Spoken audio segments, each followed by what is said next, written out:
نہ جینا اور نہ مر کر اٹھ کھڑے ہونا۔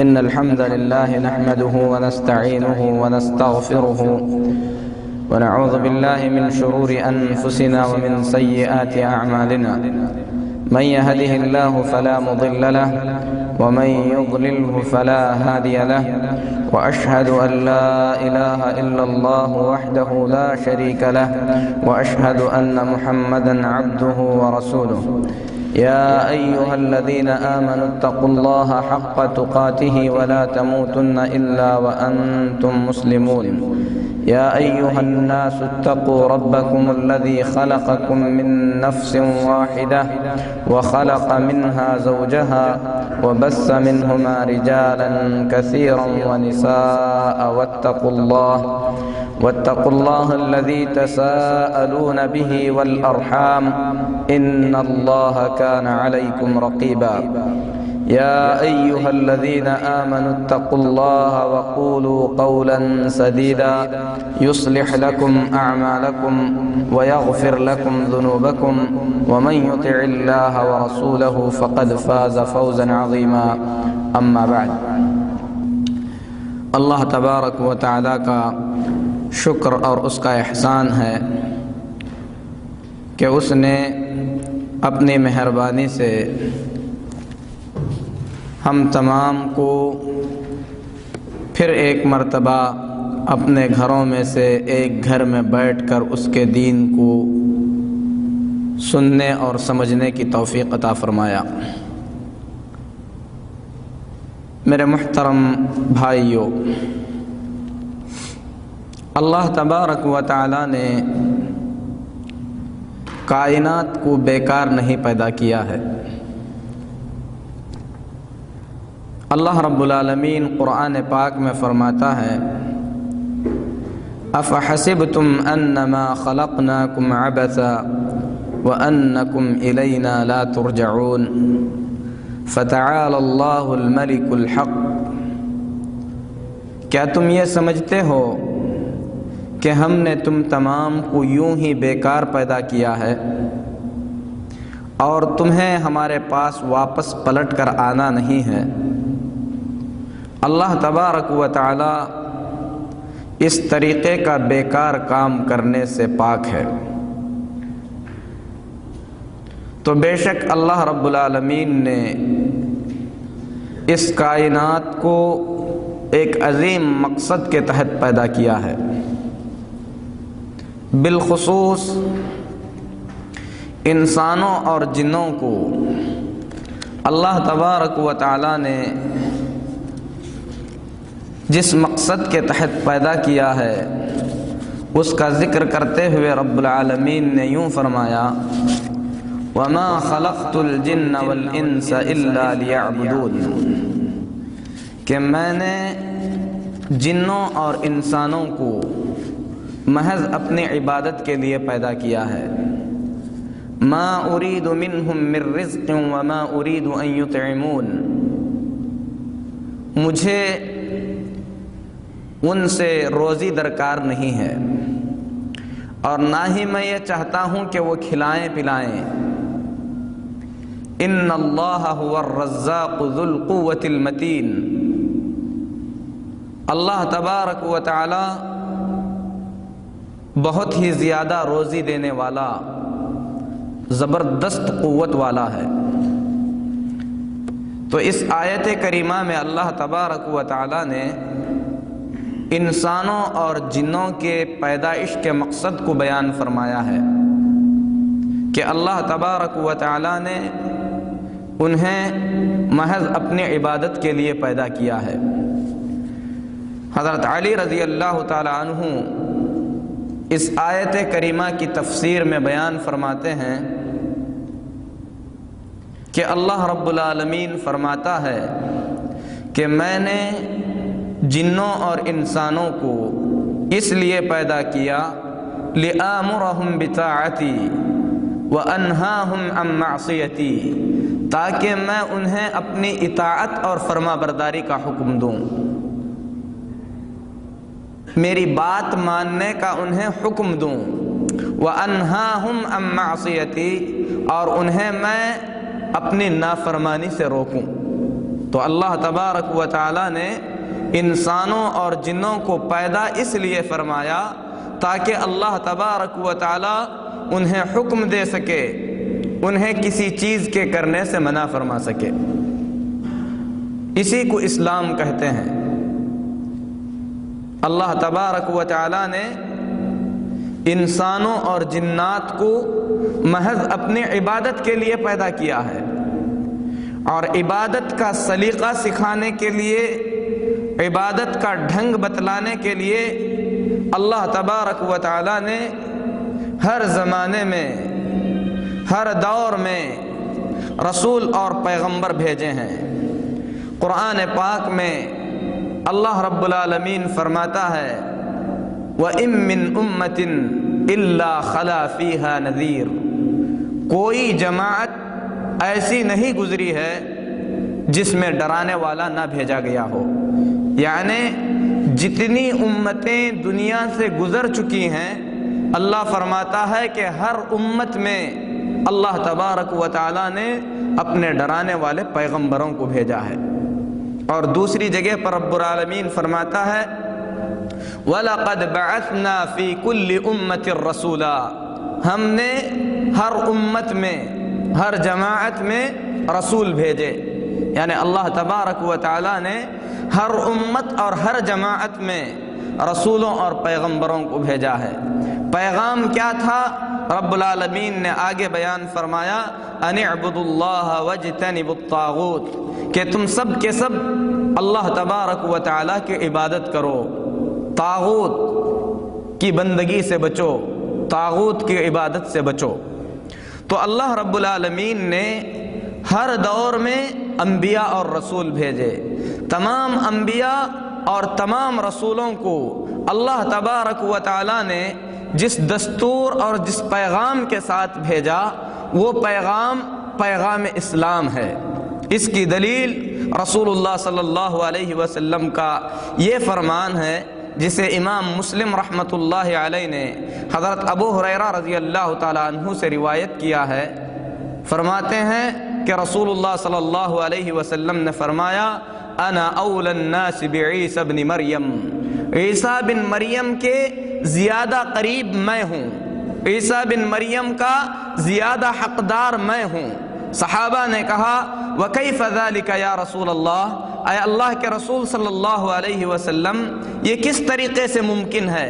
رسول اللہ صلی اللہ علیہ وسلم نے فرمایا الانبیاء اخوة من علات، تمام انبیاء علیہم الصلاۃ والتسلیم ایک باپ کے بچوں کی طرح ہیں۔ امہاتہم شتیٰ، ان کی مائیں الگ الگ ہیں۔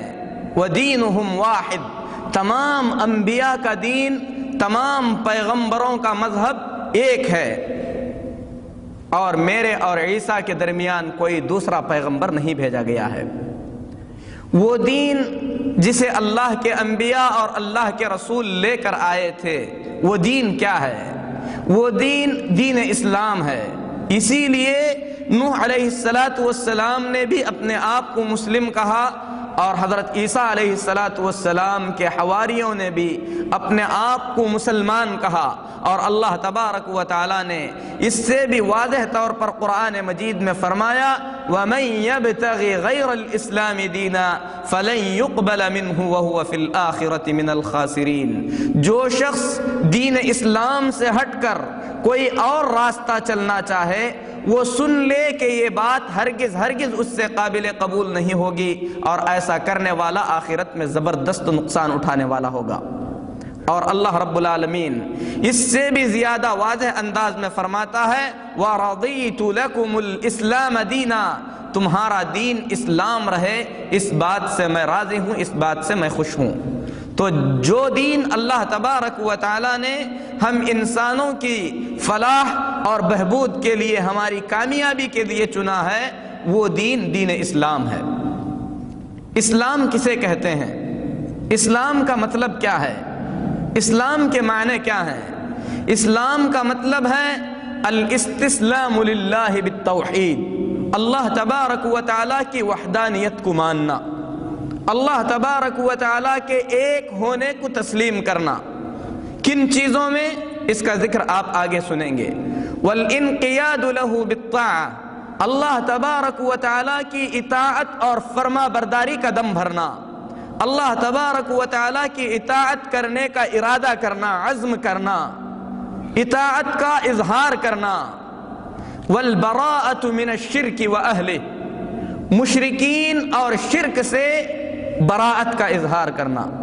تو اسلام 4 چیزوں کا نام ہے: اللہ تبارک و تعالیٰ کی توحید کو ماننا، اللہ تبارک و تعالیٰ کی اطاعت اور فرما برداری کا ارادہ کرنا اور اس پر عمل کرنا، شرک سے بیزاری کا اظہار کرنا، مشرکین سے بیزاری کا اظہار کرنا۔ ان 4 چیزوں کا نام اسلام ہے۔ اور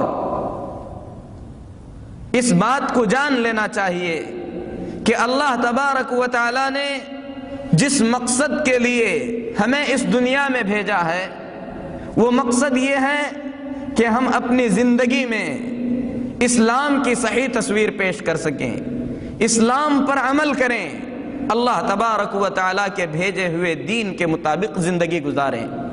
تو اس طریقے سے ایک انسان کا سب سے قیمتی سرمایہ دین اسلام ہے۔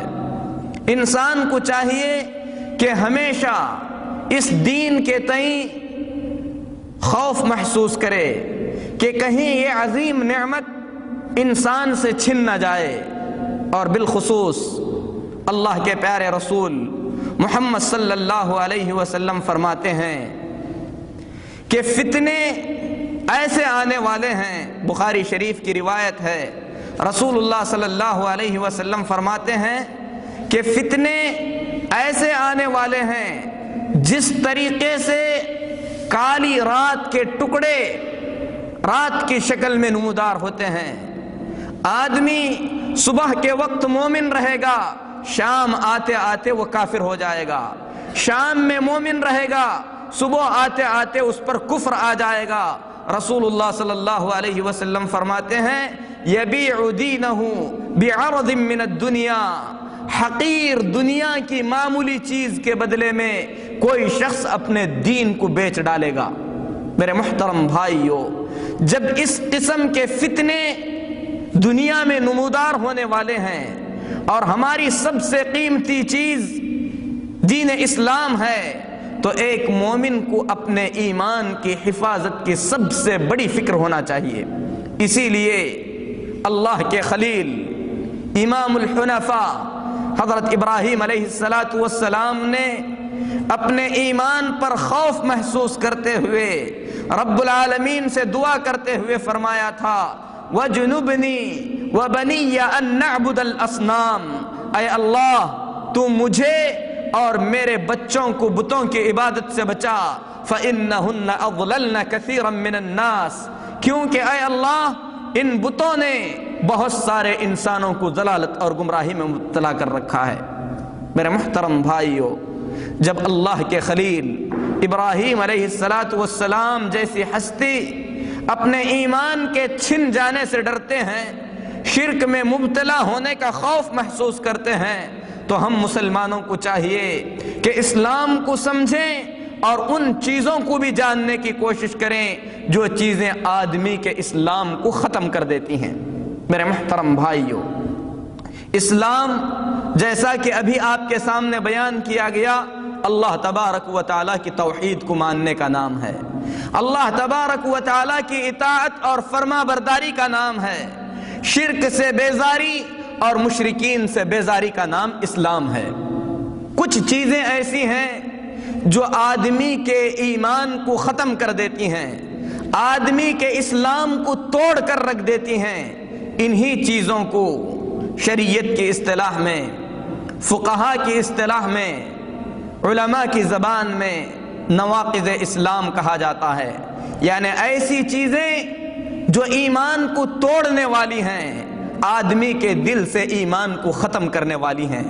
ان چیزوں کا جاننا آدمی پر اس لیے ضروری ہے تاکہ ان چیزوں سے اپنے آپ کو بچائے، اپنے ایمان کی حفاظت کرے، اپنے اسلام کو بچائے، کیونکہ آدمی کے دل سے اگر ایمان چلا جائے، اسلام کی دولت اس کے دل سے ختم ہو جائے تو اللہ کی قسم دنیا میں اس سے بڑا خسارہ کوئی خسارہ نہیں ہوگا۔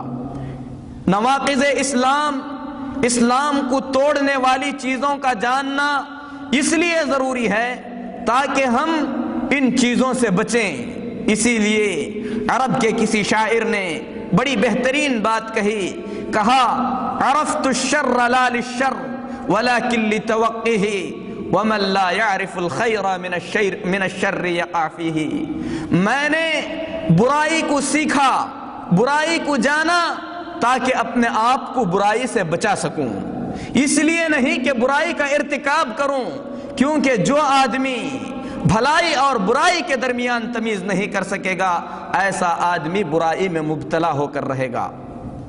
اسی لیے حضرت حذیفہ بن یمان رضی اللہ تعالی عنہ جو رسول اللہ صلی اللہ علیہ وسلم کے رازدار صحابہ میں سے ہیں، بلکہ رازدار صحابی ہیں، وہ فرماتے ہیں کان الناس یسألون رسول اللہ صلی اللہ علیہ وسلم عن الخیر، لوگ رسول اللہ صلی اللہ علیہ وسلم سے خیر کے بارے میں پوچھتے تھے، بھلائی کے بارے میں پوچھتے تھے، نیکی کے بارے میں پوچھتے تھے۔ وَكُنْتُ أَسْأَلُهُ عَنِ الشَّرِّ، اور میں رسول اللہ صلی اللہ علیہ وسلم سے عام طور پر برائی کے بارے میں پوچھتا تھا، مخافۃ ان یدرکنی، اس خوف سے کہ کہیں برائی میں مبتلا نہ ہو جاؤں۔ تو برائی کا جاننا، برائی کو معلوم کرنا اس لیے ضروری ہے تاکہ آدمی کہیں برائی میں مبتلا نہ ہو جائے۔ میرے محترم بھائیوں، نواقض اسلام کا مطلب ہے وہ چیزیں جو آدمی کے ایمان کو توڑ دیتی ہیں، آدمی کو ایمان کے دائرے سے نکال کر کفر کے دائرے میں داخل کر دیتی ہیں، جن چیزوں کے ارتکاب سے ایک مومن کافر بن جاتا ہے، ایک مسلمان باقی نہیں رہتا۔ آپ تعجب کر رہے ہوں گے کہ ایک ایسا شخص جو اسلامی گھرانے میں پیدا ہو، اسلامی طور طریقے سے جیے، کسی چیز کے ارتکاب کرنے سے اسلام سے نکل جائے گا۔ میرے محترم بھائیوں، حقیقت یہ ہے کہ آدمی جب کفر میں رہتا ہے، اسلام میں داخل ہونا چاہتا ہے تو کلمہ لا الہ الا اللہ کا اقرار کرتا ہے، پھر اس کے بعد آدمی کافر سے مومن ہو جاتا ہے۔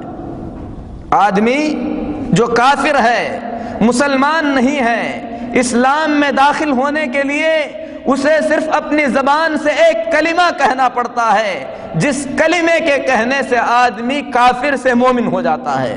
بالکل اسی طریقے سے بہت سے ایسے کلمات ہیں جو کفریہ کلمات ہیں، جن کلمات کے کہنے سے ایک مومن ایمان سے کفر کے دروازے میں داخل ہو جاتا ہے، اسلام کا قلادہ اپنے گلے سے نکال کر پھینک دیتا ہے۔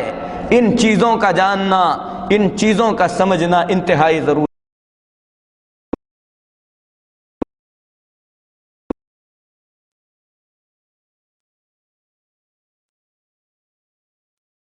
اندر اللہ تبارک و تعالی نے نواقض رکھے۔ آدمی باوضو ہوتا ہے، وضو کرتا ہے، پھر اس کے بعد اگر آدمی کو قضاء حاجت ہو جاتی ہے تو اس کا وضو ٹوٹ جاتا ہے۔ وہ باوضو تھا، اب بے وضو ہو جاتا ہے، اس کا وضو ختم ہو جاتا ہے۔ آدمی روزے سے رہتا ہے، روزے کے دوران جان بوجھ کر ایک لقمہ اگر کھا لیتا ہے تو ایسی صورت میں آدمی اپنے روزے کو توڑ دیتا ہے۔ اسی طریقے سے آدمی شادی بیاہ کرتا ہے، جب جان بوجھ کر اپنی بیوی کے پاس طلاق کا لفظ استعمال کرتا ہے تو ایسی صورت میں ایک لفظ سے اس کی پوری زندگی بدل جاتی ہے۔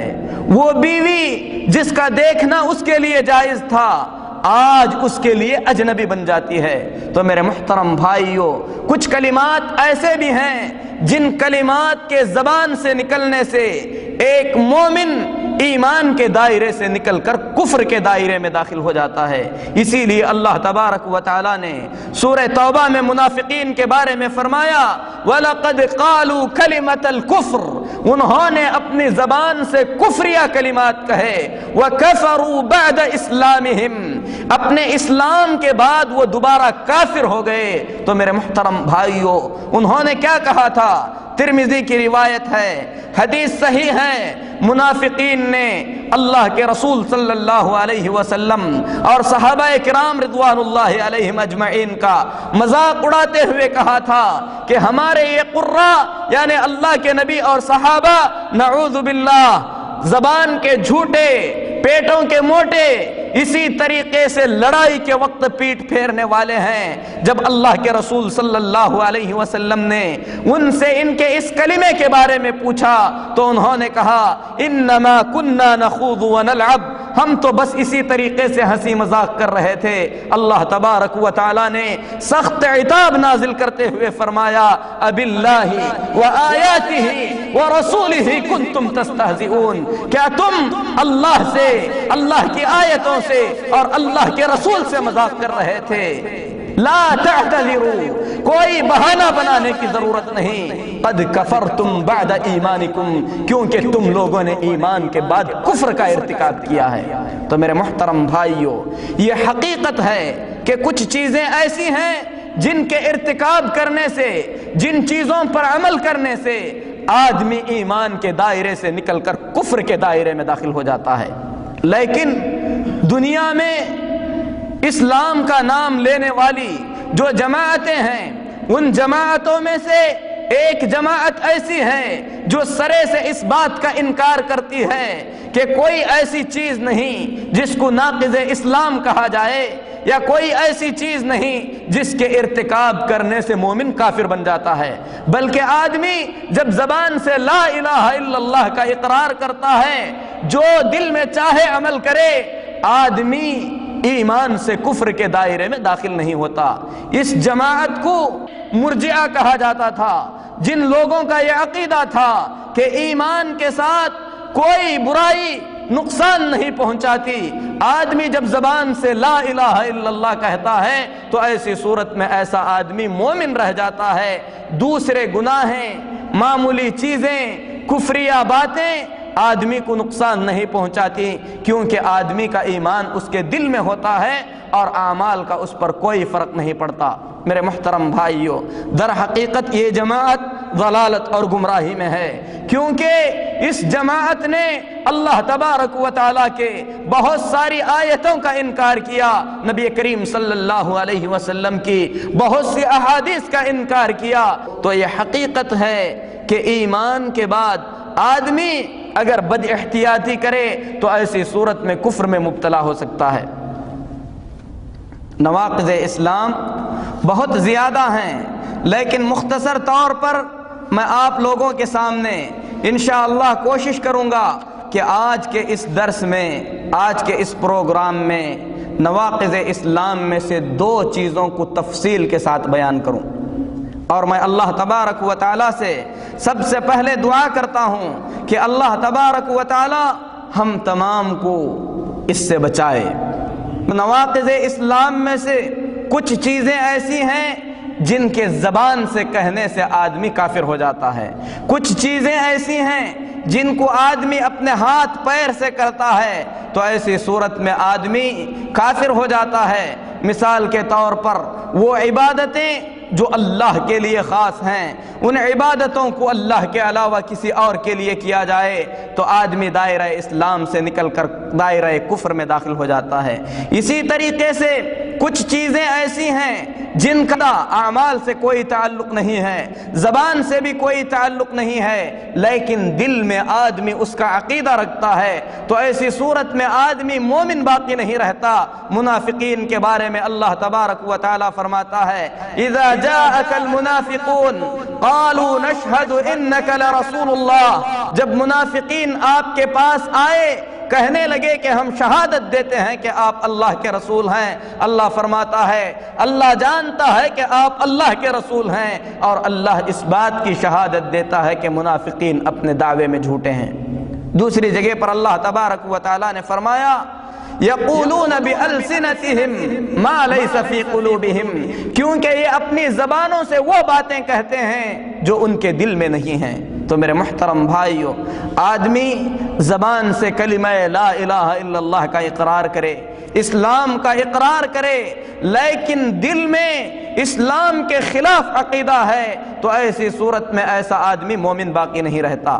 اسی طریقے سے آدمی اگر ان چیزوں میں شک کرے جو چیزیں اسلام کے عقائد میں سے ہیں، تو ایسی صورت میں آدمی دائرہ اسلام سے خارج ہو جاتا ہے۔ مثال کے طور پر آدمی قیامت کے بارے میں شک کرے، اللہ کی ذات کے بارے میں شک کرے، اللہ کے پیغمبروں کے بارے میں شک کرے، تو آدمی مومن باقی نہیں رہتا۔ تو مختصر یہ کہ نواقض اسلام کو توڑنے والی چیزیں کچھ ایسی ہیں جن کا تعلق آدمی کی زبان سے ہے، کچھ ایسی ہیں جن کا تعلق انسان کے اپنے اعضاء اور جوارح سے ہے، کچھ ایسی ہیں جن کا تعلق آدمی کے عقیدے اور دل سے ہے۔ تو میرے محترم بھائیوں، ان تمام چیزوں کو تفصیل سے جان کر انسان کو چاہیے کہ ان تمام نواقض سے اپنے آپ کو بچائے رکھے۔ میرے محترم بھائیوں، ان نواقض میں سب سے پہلی چیز جو داخل ہوتی ہے، یعنی آدمی کے ایمان کو توڑنے والی چیزیں، ایسی چیزیں جن سے آدمی کا ایمان ختم ہو جاتا ہے، ان میں سب سے پہلی چیز ہے اللہ تبارک و تعالیٰ کے ساتھ کسی اور کو شریک کرنا۔ اللہ تبارک و تعالیٰ کے ساتھ کسی اور کو شریک کرنا۔ اللہ تبارک و تعالیٰ کے ساتھ کس چیز میں شریک کیا جائے اور کس کو شریک کیا جائے، یہ دو حصے ہیں۔ اللہ تبارک و تعالیٰ کے ساتھ آپ جسے شریک کر رہے ہیں، چاہے وہ اللہ کے دشمنوں میں سے ہو۔ مثال کے طور پر آدمی اللہ تبارک و تعالیٰ کے ساتھ اللہ کے دشمنوں کو شریک کرے، شیطان کو شریک کرے، ابلیس کو شریک کرے، فرعون کو شریک کرے، طواغیت کو شریک کرے، دجال کو شریک کرے، ایسا آدمی بھی اللہ تبارک و تعالیٰ کے ساتھ کسی کو شریک کر رہا ہے۔ اسی طریقے سے اللہ تبارک و تعالیٰ کے ساتھ اللہ کی عام مخلوقات میں سے کسی مخلوق کو شریک کرے، مثلا کسی پتھر کو، کسی درخت کو، اسی طریقے سے سورج کو، چاند کو، جو اللہ کے عام مخلوقات ہیں، ان مخلوقات میں سے کسی کو شریک کرے، ایسا بھی آدمی مشرک ہے۔ اسی طریقے سے اللہ تبارک و تعالیٰ کے ساتھ اگر کوئی شخص اللہ کے نیک بندوں کو شریک کر رہا ہے، ایسا آدمی بھی مشرک ہے، ایسا آدمی بھی دائرہ اسلام سے نکل کر کفر کے دائرے میں داخل ہو جاتا ہے۔ اللہ تبارک و تعالیٰ کے ساتھ کسی کو بھی شریک کیا جائے، اللہ تبارک و تعالیٰ کو یہ چیز پسند نہیں ہے۔ شریک آپ جسے کر رہے ہیں، اگر وہ پتھر ہے وہ بھی شرک کہلائے گا، اگر وہ بت ہے وہ بھی شرک کہلائے گا، اگر وہ اللہ کے دشمنوں میں سے کوئی دشمن ہے یہ بھی شرک کہلائے گا۔ اسی طریقے سے اللہ کے نیک بندوں میں سے کوئی نیک بندہ ہے تو یہ بھی شرک کہلائے گا۔ اور گناہ کے اعتبار سے سب کے سب ایک ہی جیسے ہیں اور سب کے سب مشرک کہلائیں گے۔ اللہ تبارک و تعالی اپنے ساتھ کسی شریک کو پسند نہیں کرتا، چاہے وہ شریک اللہ تعالیٰ کے نیک بندوں میں سے ہو یا اللہ تبارک و تعالیٰ کے دشمنوں میں سے۔ اسی طریقے سے اللہ تبارک و تعالیٰ کے ساتھ کن چیزوں میں شریک کیا جائے؟ اللہ تبارک و تعالیٰ کی ربوبیت میں۔ ربوبیت کا مطلب کیا ہے؟ ربوبیت کا مطلب یہ ہے کہ رب تنہا اکیلا اللہ تعالیٰ ہے، پیدا کرنے کا اختیار صرف اللہ کو ہے، پیدا کر سکتا ہے تو اللہ پیدا کر سکتا ہے، حقیقی مالک ہے تو بس اکیلا اللہ تبارک و تعالیٰ ہے، دنیا کا نظام چلانے والا ہے تو بس اکیلا اللہ تبارک و تعالیٰ ہے۔ اللہ تبارک و تعالیٰ ہر چیز کو پیدا کیا ہے۔ اگر آدمی یہ عقیدہ رکھے کہ سورج کسی چیز کے پیدا کرنے پر قادر ہے تو وہ مشرک ہے۔ اگر آدمی یہ عقیدہ رکھے کہ فلاں درخت کسی چیز کے پیدا کرنے پر قادر ہے، ایسا آدمی مشرک ہے، دائرہ اسلام سے نکل کر کفر کے دائرے میں داخل ہو جاتا ہے۔ اگر آدمی یہ عقیدہ رکھے کہ فلاں بت کسی چیز کے پیدا کرنے پر قادر ہے تو ایسا آدمی دائرہ اسلام سے نکل کر کفر کے دائرے میں داخل ہو جاتا ہے۔ اسی طریقے سے اللہ کے نیک بندوں کے بارے میں آدمی یہ عقیدہ رکھے کہ کسی چیز کے پیدا کرنے پر انہیں قدرت ہے تو ایسا آدمی بھی دائرہ اسلام سے کفر کے دائرے میں داخل ہو جاتا ہے۔ اور بھی وضاحت کے ساتھ میرے محترم بھائیوں، اگر ہم میں سے کوئی شخص یہ عقیدہ رکھے کہ عیسیٰ علیہ السلام جن کو اللہ تبارک و تعالی نے بغیر باپ کے پیدا کیا ہے کسی چیز کے پیدا کرنے پر قادر ہیں تو ایسی صورت میں ہم مسلمان باقی نہیں رہتے۔ قرآن پاک میں اللہ تبارک و تعالی فرماتا ہے اللہ خالق کل شیء، ہر چیز کو پیدا کرنے والا اکیلا اللہ تبارک و تعالی ہے۔ اسی طریقے سے دوسری جگہ پر رب العالمین فرماتا ہے الا لہ الخلق والامر، سنو ہر چیز کے پیدا کرنے کا اختیار اللہ کو ہے، ہر چیز کے نظام چلانے کا اختیار اللہ تبارک و تعالی کو ہے۔ تبارک اللہ تبارک و تعالی بڑی برکت والا ہے، رب العالمین تمام جہانوں کا رب ہے۔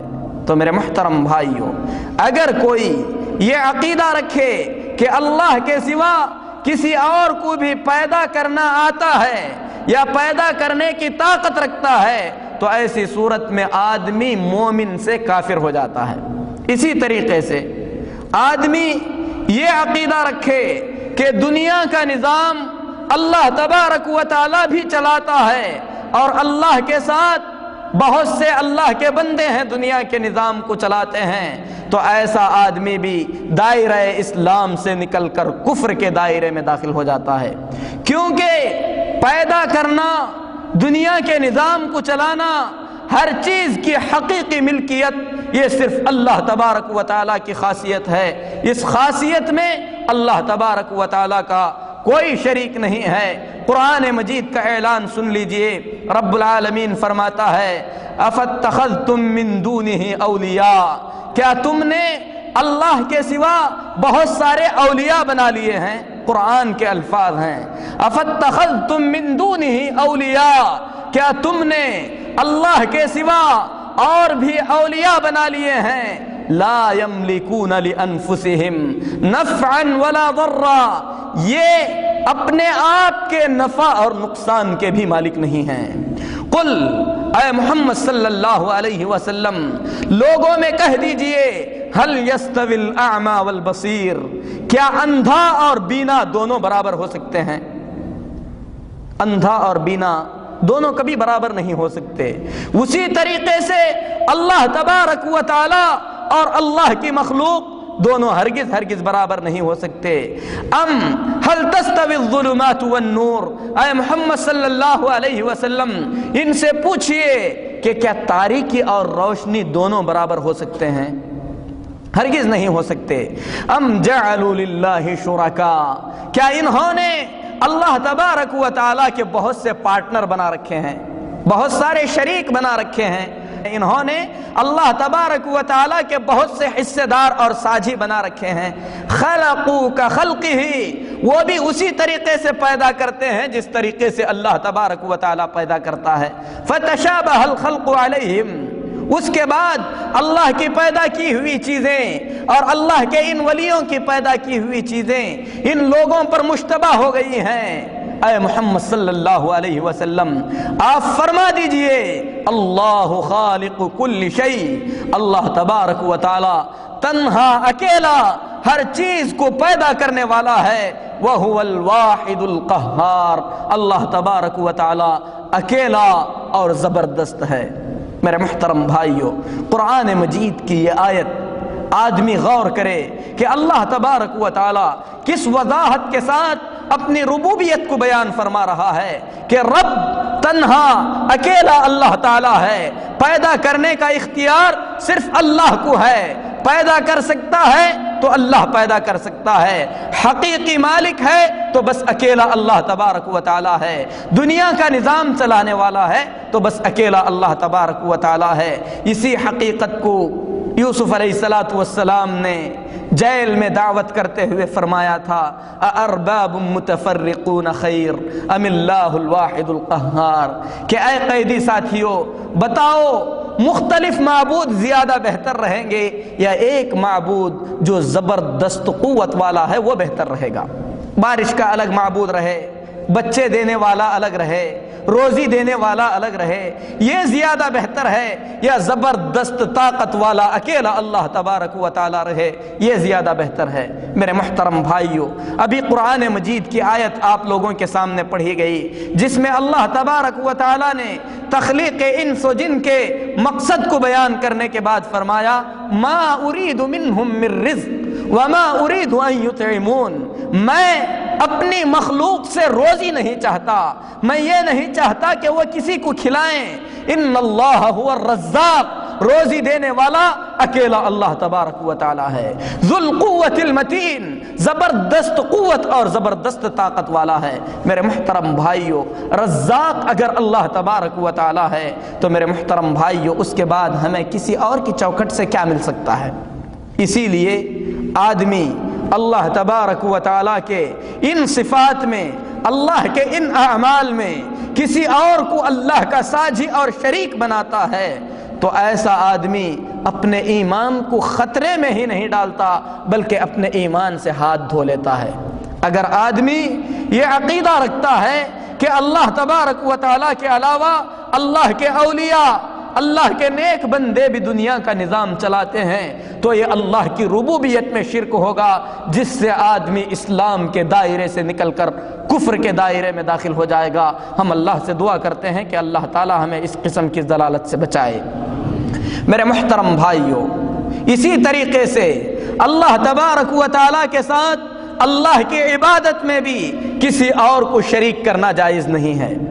ابھی تک جو بیان ہو رہا تھا وہ اللہ تبارک و تعالیٰ کی ربوبیت کا بیان ہو رہا تھا، یعنی اللہ کے رب ہونے میں کسی اور کو شریک کرنا، وہ کام جن کے کرنے پر اللہ کے سوا کوئی قدرت نہیں رکھتا ان کاموں میں اللہ کے ساتھ کسی اور کو شریک کرنا، یہ اللہ کی ربوبیت میں شرک ہے۔ اسی طریقے سے اللہ تبارک و تعالیٰ کی عبادت میں کسی اور کو شریک کرنا یہ وہ شرک ہے جس سے آدمی اسلام کے دائرے سے کفر کے دائرے میں داخل ہو جاتا ہے۔ بلکہ انبیاء علیہم الصلاۃ والتسلیم کی تمام تر دعوت اسی نقطے پر تھی، کیونکہ پچھلے زمانے کے مشرکین وہ اس بات کا اقرار کرتے تھے کہ مالک اللہ ہے، خالق اللہ ہے، اللہ کے ساتھ کوئی مالک نہیں، اللہ کے ساتھ کوئی خالق نہیں، دنیا کے نظام کو اکیلا اللہ چلاتا ہے، یہ مشرکین کا عقیدہ تھا۔ لیکن وہ عبادت میں اللہ کے ساتھ کسی اور کو شریک کرتے تھے، تو اللہ کے نبیوں نے، اللہ کے پیغمبروں نے اللہ کا یہ پیغام لے کر آیا کہ لوگوں اکیلے اللہ کی عبادت کرو۔ قرآن پاک میں اللہ تبارک و تعالی فرماتا ہے وَلَقَدْ بَعَثْنَا فِي كُلِّ أُمَّةٍ رَسُولًا أَنِ اعْبُدُوا اللَّهَ وَاجْتَنِبُوا الطَّاغُوتَ، ہم نے ہر امت میں رسول بھیجے، ہر قوم میں پیغمبر بھیجے، پیغام یہ تھا اعبدوا اللہ، اللہ کی عبادت کرو، واجتنبوا الطاغوت، طاغوت کی بندگی سے بچو۔ اور طاغوت کہتے ہیں ہر وہ چیز جو اللہ کے سوا پوجی جائے اور وہ اپنی عبادت کے لیے راضی ہو۔ میرے محترم بھائیوں، تو اللہ کے نبیوں نے، تمام نبیوں نے اپنی اپنی قوموں کو اللہ کی توحید کا درس دیا اور لوگوں کو یہ سکھایا کہ عبادت کے لائق اکیلا اللہ ہے، اس اکیلے اللہ کی عبادت کرو، کامیاب ہو جاؤ گے۔ دیکھیے قرآن مجید میں اللہ تبارک و تعالی اس حقیقت کی طرف کتنے مقامات پر بلاتا ہے۔ اللہ فرماتا ہے لا تجعل مع اللہ الہا آخر، اللہ کے ساتھ کسی اور کو معبود نہ بناؤ۔ اور اسی صورت میں اللہ تبارک و تعالی آگے فرماتا ہے وَلَا تَجْعَلْ مَعَ اللَّهِ إِلَٰهًا آخر، اللہ کے ساتھ کسی اور کو معبود نہ بنا، فَتُلْقَى فِي جَهَنَّمْ، اگر بنائے گا تو جہنم میں ڈالا جائے گا، ملوماً، ملامت کیا ہوا، مدحورا، اللہ تعالیٰ کے راہ سے دھتکارا ہوا، اللہ کے دربار سے دھتکارا ہوا جہنم میں ڈالا جائے گا۔ میرے محترم بھائیوں، کتنی سخت وعید ہے، کتنے واضح الفاظ میں اللہ تبارک و تعالی اپنے علاوہ کسی اور کو معبود بنانے سے روکتا ہے۔ اسی طریقے سے اللہ رب العالمین آگے فرماتا ہے فَلَا تَدْعُ مَعَ اللَّهِ إِلَٰهًا آخَرَ، اللہ کے ساتھ کسی اور معبود کو مت پکار، فَتَكُونَ مِنَ الْمُعَذَّبِينَ، اگر ایسا کرے گا تو زبردست عذاب میں ڈالا جائے گا۔ تو میرے محترم بھائیو، اللہ تبارک و تعالیٰ کی عبادت میں اللہ کے ساتھ کسی اور کو شریک کیا جائے، یہ اللہ کی عبادت میں شرک کہلاتا ہے، اور ایسا کرنے والا اپنے اسلام کو توڑ دیتا ہے۔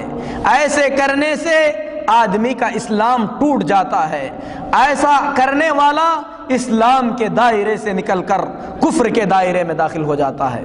اس حقیقت کو ہم میں سے ہر شخص مانتا ہے، ہر شخص اس بات کو تسلیم کرتا ہے کہ عبادت اکیلے اللہ تعالیٰ کا حق ہے، اور یہ حق اللہ کے سوا کسی اور کو نہیں دیا جانا چاہیے۔ لیکن جب میدان عمل میں آتے ہیں، عملی زندگی میں آتے ہیں، تو بہت ساری عبادتیں بہت سے مسلمان اللہ کے علاوہ غیروں کے لیے بھی کرتے ہیں۔ قرآن پاک میں اللہ تبارک و تعالی اس حقیقت کو بیان کرتے ہوئے فرماتا ہے وَمَا يُؤْمِنُ أَكْثَرُهُمْ بِاللَّهِ إِلَّا وَهُمْ مُشْرِكُونَ، بہت سے لوگ جو ایمان کا دعویٰ کرتے ہیں شرک میں مبتلا ہیں۔ قرآن پاک میں اللہ نے اس حقیقت کو بیان فرمایا وَمَا يُؤْمِنُ أَكْثَرُهُمْ بِاللَّهِ إِلَّا وَهُمْ مُشْرِكُونَ، بہت سے لوگ جو ایمان کے دعوے دار ہیں اللہ فرماتا ہے کہ شرک میں مبتلا ہیں۔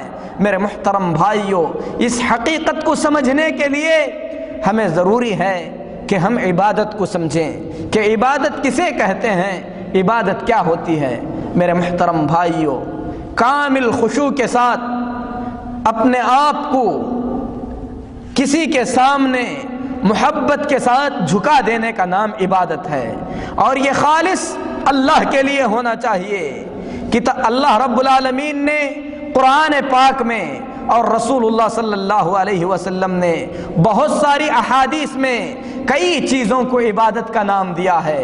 آدمی بالخصوص یہ عبادتیں اللہ کے سوا کسی اور کے لیے نہ انجام دے۔ وہ عبادتیں کیا ہیں؟ ان عبادتوں میں سب سے جلی اور سب سے واضح عبادت دعا ہے۔ اللہ کے رسول صلی اللہ علیہ وسلم حدیث شریف میں فرماتے ہیں، مسند احمد کی حدیث ہے، اسی طریقے سے امام ترمذی رحمۃ اللہ علیہ نے بھی اس حدیث کو بیان کیا ہے کہ رسول اللہ صلی اللہ علیہ وسلم نے فرمایا الدعاء هو العبادہ، دعا ہی اصل عبادت ہے۔ اللہ کے رسول صلی اللہ علیہ وسلم نے فرمایا الدعاء هو العبادہ، دعا ہی اصل عبادت ہے، اور اللہ کے رسول صلی اللہ علیہ وسلم نے اس بات کو بھی واضح فرما دیا کہ دعا عبادت ہے۔ یہ چیز اللہ تعالیٰ نے قرآن پاک میں بیان فرمایا ہے، کیونکہ نبی کریم صلی اللہ علیہ وسلم نے ان کلمات کو کہنے کے بعد الدعاء هو العبادہ کہ دعا ہی اصل عبادت ہے، ان کلمات کو کہنے کے بعد رسول اللہ صلی اللہ علیہ وسلم نے اللہ تعالیٰ کا یہ فرمان پڑھا وقال ربکم، تمہارے رب نے کہا ادعونی، مجھے پکارو، استجب لکم، میں تمہاری پکار کا جواب دوں گا۔ آگے رب العالمین نے فرمایا ان الذین یستکبرون عن عبادتی، جو میری عبادت سے روگردانی کرتے ہیں۔ کون سی عبادت ہے؟ پہلے جس عبادت کا ذکر ہوا وہ عبادت دعا ہے۔ اللہ تعالیٰ نے دعا کا ذکر کرنے کے بعد فرمایا ان الذین یستکبرون عن عبادتی، جو میری عبادت سے روگردانی کرتے ہیں سیدخلون جہنم داخرین، جہنم میں ذلیل کر کے داخل کیے جائیں گے۔ تو میرے محترم بھائیوں، دعا عبادت ہے، بلکہ دعا اصل عبادت ہے، اور اللہ تبارک و تعالی اس چیز کو پسند فرماتا ہے کہ بندے کثرت سے اللہ سے دعا کریں، بلکہ اللہ تبارک و تعالی دعا نہ کرنے سے ناراض ہوتا ہے۔ اللہ تبارک و تعالی دعا نہ کرنے سے ناراض ہوتا ہے۔ ہم اپنی عملی زندگی میں دیکھیں کہ یہ عظیم عبادت، بلکہ جسے اصل عبادت قرار دیا گیا، ہم کیا صرف اللہ کے لیے بجا لاتے ہیں؟ ہم اپنی مصیبتوں میں اللہ تبارک و تعالیٰ کو ضرور پکارتے ہیں، لیکن اگر اللہ کے ساتھ بدبختی سے کوئی آدمی اللہ کے علاوہ کسی اور کو بھی پکارتا ہے تو موت آنے سے پہلے وہ ضرور توبہ کر لے، ورنہ اللہ کا یہ فرمان سن لے، ان اللہ لا یغفر ان یشرک بہ ویغفر ما دون ذلک لمن یشاء۔ اللہ تبارک و تعالی اگر اس کے ساتھ کسی کو شریک کیا جائے تو ہرگز اسے معاف نہیں کرے گا، اس کے علاوہ جسے چاہے اللہ بخش دیتا ہے۔ تو دعا اصل عبادت ہے۔ یہ دعا اللہ تبارک و تعالیٰ سے کرنے کے ساتھ ساتھ اللہ کا کوئی بندہ اللہ کے سوا اللہ کے کسی ولی کو، اللہ کے کسی پیغمبر کو، کسی پیر کو، کسی فقیر کو، یا اللہ کے فرشتوں میں سے کسی فرشتے کو، یا اللہ کی مخلوق میں سے کسی مخلوق کو پکارتا ہے تو میرے محترم بھائیوں، وہ اللہ کا حق کسی اور کو دے رہا ہے اور اتنا بڑا جرم کر رہا ہے جس جرم کے بارے میں اللہ تبارک و تعالی فرماتا ہے کہ ایسے مجرم پر اللہ نے جنت کو حرام کر دیا ہے، اس کا ٹھکانہ ہمیشہ ہمیشہ کی جہنم ہے۔ تو بات واضح ہو گئی ہوگی کہ دعا عبادت ہے، یہ صرف اللہ کے لیے انجام دینا چاہیے۔ اس کی دلیل اللہ تبارک و تعالیٰ کی کتاب میں ہے اور اسی طریقے سے نبی کریم صلی اللہ علیہ وسلم کی سنت طیبہ میں سے ہے۔ اس کے بعد حق کے واضح ہو جانے کے بعد اگر آدمی مصیبت میں پہنچ کر یا عبد القادر جیلانی یا اسی طریقے سے یا بدوی یا علی مشکل کشا اس قسم کے نعرے لگاتا ہے تو اللہ تبارک و تعالیٰ کی اس عبادت میں اللہ کی مخلوق کو شریک قرار دیتا ہے۔ ایسا کرنے والا مشرک ہے جو اپنے ایمان سے ہاتھ دھوتا ہے، دائرہ اسلام سے نکل کر کفر کے دائرے میں داخل ہو جاتا ہے۔ اسی طریقے سے عبادتوں میں سے ایک عبادت ادب کے ساتھ ہاتھ باندھ کر کھڑے ہونا ہے، جس طریقے سے ہم نماز میں کھڑے ہوتے ہیں۔ یہ قیام ہے، قیام عبادت ہے، اور اللہ تبارک و تعالی قرآن پاک میں فرماتا ہے حافظوا علی الصلوات والصلاة الوسطی، نمازوں کی حفاظت کرو، بالخصوص درمیانی نماز یعنی عصر کی نماز کی حفاظت کرو، وقوموا للہ قانتین، اور اللہ کے لیے خاموشی کے ساتھ کھڑے رہو۔ آدمی کسی قبر پر کھڑے ہو کر، کسی درگاہ پر پہنچ کر ادب کے ساتھ، احترام کے ساتھ اگر ہاتھ باندھ کر کھڑا ہوتا ہے تو وہ سن لے کہ اللہ تبارک و تعالیٰ کی اس عبادت میں اللہ کے سوا کسی اور کو شریک کر رہا ہے۔ اسی طریقے سے رکوع عبادت ہے، یہ رکوع اللہ کے سوا کسی اور کے لیے نہیں کیا جائے گا۔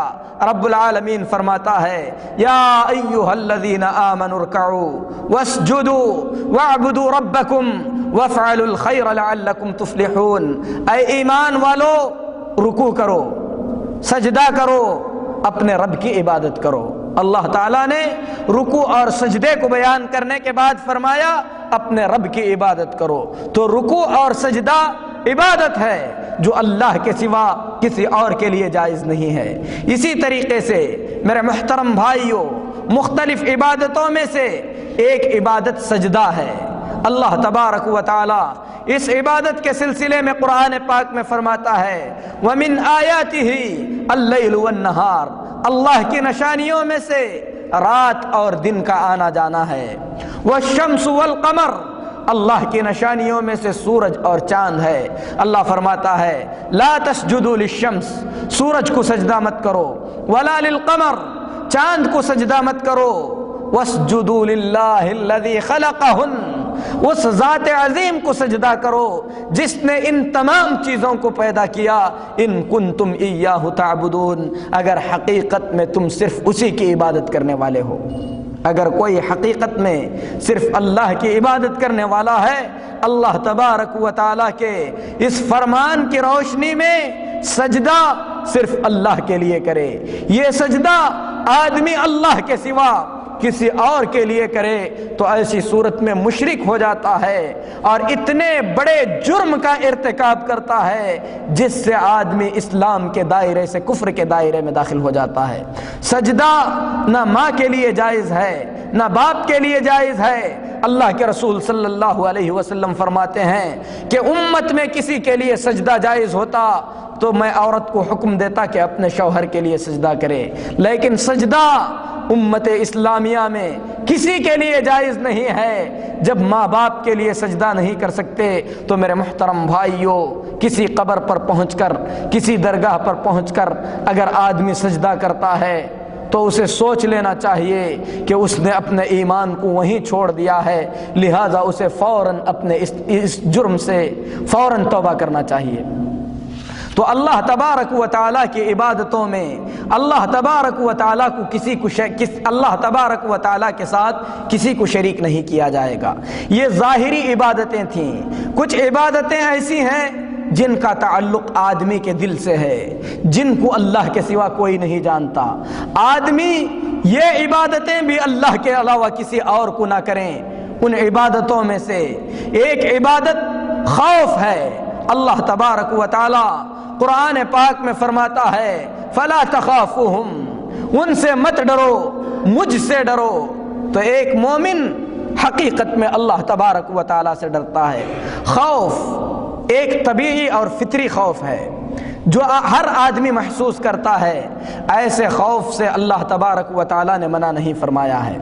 آدمی سانپ کو دیکھ لے، سامنے کسی درندے کو دیکھ لے، آدمی گھبرا جاتا ہے، خوف کھا جاتا ہے۔ یہ فطری خوف ہے۔ قرآن پاک میں اللہ تبارک و تعالی نے اس طریقے کا خوف اپنے انبیاء کے لیے بھی بیان فرمایا ہے کہ حضرت موسیٰ علیہ السلام نے جب لاٹھی کو زمین پر پھینکا سانپ بن گئی، حضرت موسیٰ علیہ السلام ڈر گئے۔ اسی طریقے سے جادوگروں نے جب سانپ بنائے، حضرت موسیٰ علیہ السلام کو میدان میں رینگتے ہوئے سانپ نظر آئے۔ اللہ تعالیٰ فرماتا ہے فَأَوْجَسَ فِي نَفْسِهِ خِيفَةً مُوسَىٰ، موسیٰ علیہ السلام کے دل میں ڈر محسوس ہونے لگا۔ ہم نے کہا لا تخف انک انت الاعلی، اے موسیٰ مت ڈرو، کامیابی تمہاری ہی ہوگی۔ لیکن جس خوف سے اللہ نے منع کیا وہ یہ ہے کہ آدمی اپنے دل میں یہ محسوس کرے کہ فلاں ولی کے لیے میں نے نظر مانا تھا، اگر یہ نظر پوری نہیں کروں گا تو ایسی صورت میں وہ میرا نقصان پہنچائیں گے، مجھے تکلیف دیں گے۔ اس قسم کا خوف اللہ تبارک و تعالی نے اس سے منع فرمایا ہے۔ اسی طریقے سے مختلف عبادتوں میں سے ایک عبادت امید ہے۔ اسی طریقے سے عبادتوں میں سے ایک عبادت نظر و نیاز کرنا ہے۔ عبادتوں میں سے ایک عبادت ذبح کرنا ہے۔ ذبح ایک عظیم عبادت ہے۔ اللہ تبارک و تعالی نے قرآن پاک میں فرمایا فَصَلِّ لِرَبِّكَ وَانْحَرْ، اپنے رب کے لیے نماز پڑھو اور قربانی کرو۔ ابراہیم علیہ السلام نے کہا ان صلاتي ونسكي ومحياي ومماتي للہ رب العالمین، میری نماز، میری قربانی، میرا جینا، میرا مرنا سب اللہ کے لیے ہے جو تمام جہانوں کا رب ہے۔ تو میرے محترم بھائیوں، یہ عبادت ہے اور اللہ کے رسول صلی اللہ علیہ وسلم فرماتے ہیں، مسلم شریف کی روایت ہے، حضرت ابو الطفیل رضی اللہ تعالی عنہ انہوں نے حضرت علی رضی اللہ تعالیٰ عنہ سے کہا کہ اگر اللہ کے رسول صلی اللہ علیہ وسلم نے آپ لوگوں سے کوئی خاص بات بتلائی ہے جس کا عام لوگوں سے آپ نے ذکر نہیں کیا ہے تو مجھے بھی بتلا دیجئے۔ حضرت علی رضی اللہ تعالیٰ عنہ نے کہا کہ اللہ کے نبی صلی اللہ علیہ وسلم نے تمام لوگوں سے ہٹ کر ہم کو کوئی خاص بات نہیں بتلائی ہے، لیکن میں نے رسول اللہ صلی اللہ علیہ وسلم سے یہ فرماتے ہوئے سنا ہے اللہ کی لعنت ہے ایسے آدمی پر جو اللہ کے علاوہ کسی اور کے نام کا جانور ذبح کرتا ہے۔ اللہ کی لعنت ہے ایسے آدمی پر جو اپنے ماں باپ پر لعنت کرتا ہے، اللہ کی لعنت ہے ایسے آدمی پر جو زمین کے نشانات کو مٹاتا ہے۔ یعنی اپنی زمین کو کشادہ کرنے کے لیے اپنے پڑوسی نے جو نشان رکھا ہے اس نشان کو کسی دوسرے جگہ پر رکھ دیتا ہے تاکہ اس کی زمین وسیع اور کشادہ ہو جائے، تو نبی کریم صلی اللہ علیہ وسلم نے ایسے آدمی پر لعنت فرمائی ہے۔ تو میرے محترم بھائیوں، ذبح ایک عبادت ہے جو اللہ تبارک و تعالیٰ کے علاوہ کسی اور کے لیے نہیں کی جا سکتی۔ جو آدمی اللہ کے علاوہ کسی اور کے لیے ذبح کرتا ہے تو ایسا آدمی دائرہ اسلام سے نکل کر کفر کے دائرے میں داخل ہو جاتا ہے۔ میرے محترم بھائیوں، یہ ساری عبادتیں جن کا ذکر ابھی کیا گیا، دعا، نذر و نیاز، رکوع، سجدہ، قیام، ذبح کرنا، اس کے علاوہ اور بہت ساری عبادتیں ہیں۔ ان تمام عبادتوں میں سے اگر کوئی آدمی ایک عبادت کسی ایک وقت اللہ کے علاوہ کسی اور کے لیے کرتا ہے، صرف اس کے ایک وقت کے عمل کی وجہ سے ایسا آدمی مشرک ہو جاتا ہے اور اسلام سے نکل کر کفر میں داخل ہو جاتا ہے۔ تعجب ہو رہا ہوگا کہ ایک آدمی جو اسلامی معاشرے میں پیدا ہوا، اسلامی طریقے سے زندگی گزار رہا ہے، ایک مرتبہ اس نے کسی درگاہ پر صرف ایک مرغی ذبح کی، اس سے وہ اسلام سے نکل گیا۔ میرے محترم بھائیوں، حقیقت اسی طریقے کی ہے۔ یہ وہ جرم ہے جس جرم کے بارے میں اللہ تبارک و تعالی نے فرمایا وَلَقَدْ أُوحِيَ إِلَيْكَ وَإِلَى الَّذِينَ مِن قَبْلِكَ، اے محمد صلی اللہ علیہ وسلم، آپ کی طرف بھی یہ پیغام آیا ہے، آپ سے پہلے تمام انبیاء پر بھی یہ پیغام آیا ہے، لَإِنْ أَشْرَكْتَ لَيَحْبَطَنَّ عَمَلُكَ، اگر آپ بھی شرک کریں گے تو آپ کے بھی اعمال برباد کر دیے جائیں گے، وَلَتَكُونَنَّ مِنَ الْخَاسِرِينَ، پھر آپ نقصان اٹھانے والوں میں سے ہو جائیں گے۔ انبیاء علیہم الصلاۃ والتسلیم گناہوں سے معصوم ہوتے ہیں۔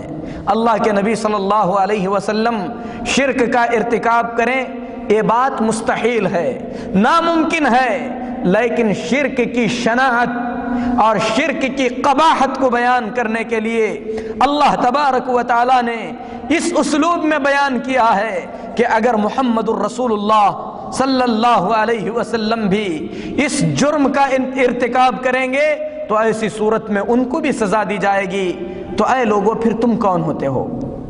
یہ بالکل اسی طریقے سے ہے جس طریقے سے اللہ رب العالمین نے قرآن میں فرمایا ان کان للرحمن ولدا فانا اول العابدین، اگر رحمان کا کوئی بیٹا ہوتا تو سب سے پہلے میں اس کی عبادت کرتا، یعنی رحمان کا بیٹا ہی نہیں ہے پھر عبادت کا سوال ہی پیدا نہیں ہوتا۔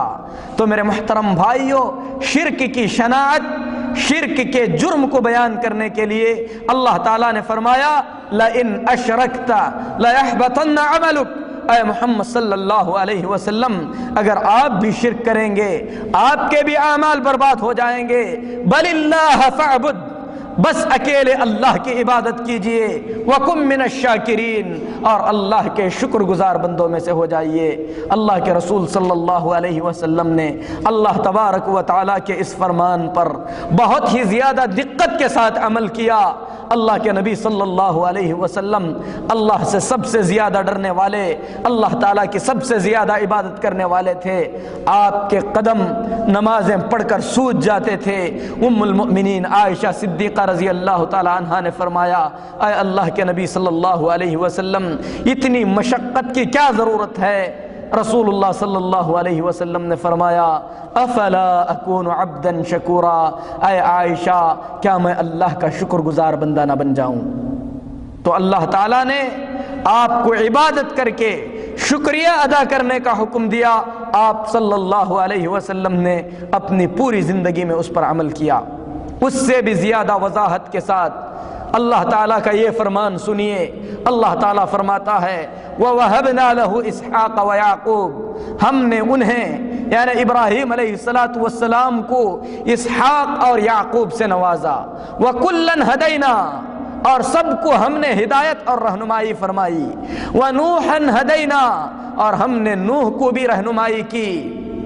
اس سے پہلے وَمِن ذُرِّيَّتِهِ داؤد وسلیمان وأیوب ویوسف وموسیٰ وہارون، اور ان کی ذریت میں سے ہم نے داؤد، سلیمان، ایوب، یوسف، موسیٰ اور ہارون علیہم الصلاۃ والتسلیم کو بخشا. کذالک نجزی المحسنین، اللہ فرماتا ہے کہ ہم محسنین کو ایسا ہی بدلہ دیتے ہیں. اس کے بعد اللہ تبارک و تعالی اور نبیوں کا ذکر فرماتا ہے. وزکریا ویحییٰ وعیسیٰ والیاس کل من الصالحین. زکریا، یحییٰ اور عیسیٰ اور الیاس یہ سب کے سب اللہ کے نیک بندوں میں سے تھے. واسماعیل والیسع ویونس ولوطا وکلا فضلنا علی العالمین. اللہ فرماتا ہے کہ اسماعیل، یسع، یونس اور لوط، ان تمام نبیوں کو ہم نے ساری دنیا پر فضیلت بخشی. اس کے بعد اللہ تبارک و تعالی اور ذکر کر کے فرماتا ہے وَلَوْ أَشْرَكُوا لَحَبِطَ عَنْهُمْ مَا كَانُوا يَعْمَلُونَ. اگر یہ سب کے سب بھی اللہ کے ساتھ شرک کرتے تو ان تمام کے اعمال بھی برباد کر دیے جاتے. کتنے انبیاء کا ذکر ہے، تمام نبیوں کا ذکر کر کے اللہ تعالیٰ فرماتا ہے کہ اگر یہ بھی شریک کرتے اللہ کے ساتھ کسی کو تو ان کے بھی اعمال برباد کر دیے جاتے.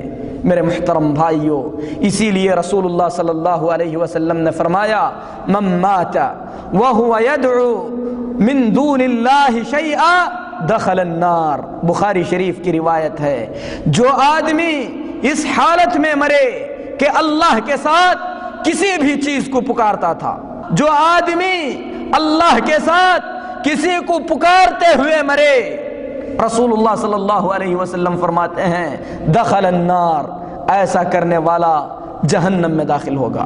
کسی کو بھی پکارتے ہوئے مرے، چاہے وہ پتھر کی شکل میں ہو، چاہے وہ درخت کی شکل میں ہو، چاہے وہ اولیاء کی شکل میں ہو، چاہے وہ انبیاء کی شکل میں ہو، چاہے وہ اللہ کے فرشتوں کی شکل میں ہو.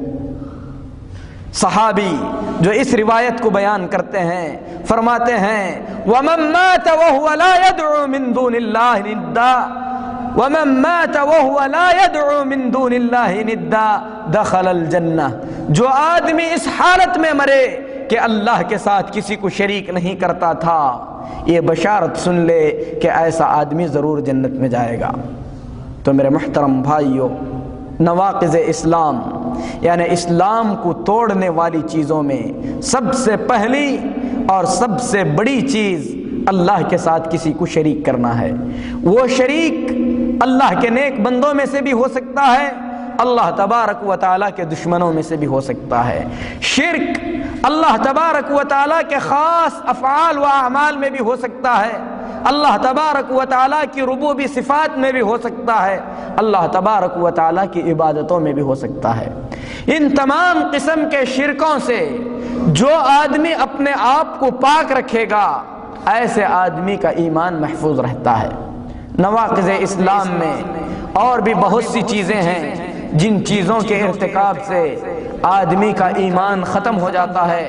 انشاءاللہ اگلے درسوں میں آپ اس کی تفصیلات سنیں گے. ہم اللہ سے دعا کرتے ہیں کہ اللہ تبارک و تعالی ہمارے ایمان کی حفاظت فرمائے، ایمان کے ساتھ رب العالمین ہمیں دنیا میں زندہ رکھے، ایمان کی حالت میں اللہ تبارک و تعالی ہمیں دنیا سے اٹھا لے.